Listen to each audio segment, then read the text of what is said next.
ধাপে ধাপে অনুসরণ করে আজ একটি সুন্দর প্রাকৃতিক দৃশ্য এঁকে দেখাবো। দেখেন বন্ধুরা, প্রথমে আমি এখানে একটি ঘর আঁকবো।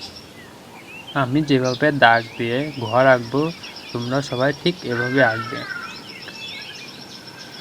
এখানে আমি একটি না, এখানে আমি দুটি ঘর আঁকবো। প্রথম ঘরটি আঁকার পর ওর পিছনে আরেকটি ঘর আঁকবো। এই ঘরের জানালা দরজা দিয়ে ঘরের সৌন্দর্য ফুটিয়ে তুলব।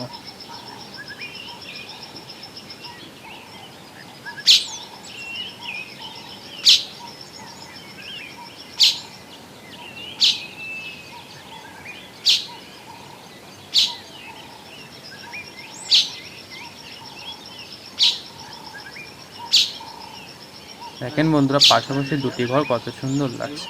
এবার ঘরের পাশ দিয়ে একটি রাস্তা বানাবো। রাস্তা বানানোর জন্য এভাবে একা বেঁকা করে দুটি দাগ দেব। দেখেন বন্ধুরা, কত সুন্দর লাগছে। এবার বিপরীত সাইডে আরও একটি ঘর আঁকবো। এই ঘরটি ওই ঘরগুলোর তুলনায় একটু বড় হবে। দেখেন আমি ঠিকই একটু বড় করে এখানে একটা ঘর এঁকে দিচ্ছি। এই ঘরটি বড় হওয়ার কারণ হচ্ছে কাছের ঘরগুলো একটু বড় দেখা যায় আর দূরের ঘরগুলো একটু ছোট দেখা যায়। যে কোনো জিনিস দূরে ছোট দেখা যায়, তার জন্য দূরের জিনিসগুলো ছোট আঁকতে হয়। এবার আমি এখানে একটি দাগ দিয়ে দিলাম। একটি দূরের গাছপালা বোঝানোর জন্য একটি দাগ দিতে হলো। দূরের গাছপালা এভাবে ছোট ছোট করে এঁকে দিতে হবে। এই দূর দিগন্ত গাছ আঁকার পরে উপরে একটি সূর্য এঁকে দেব।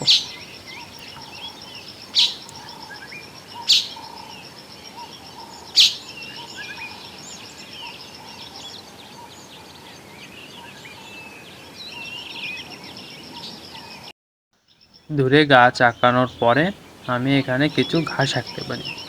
এপাশে একটি ঘাস এঁকে দেব, আর ও সাইডে রাস্তার ওপাশে আরেকটি ঘাস এঁকে দেব।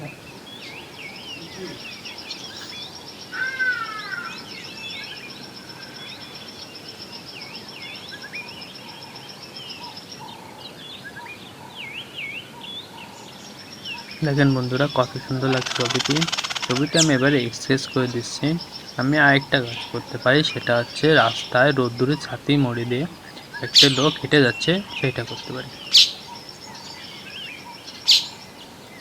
এতে ছবিটি দেখতে আরো অনেক সুন্দর লাগবে।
দেখেন কত সুন্দর লাগছে ছবিটি দেখতে।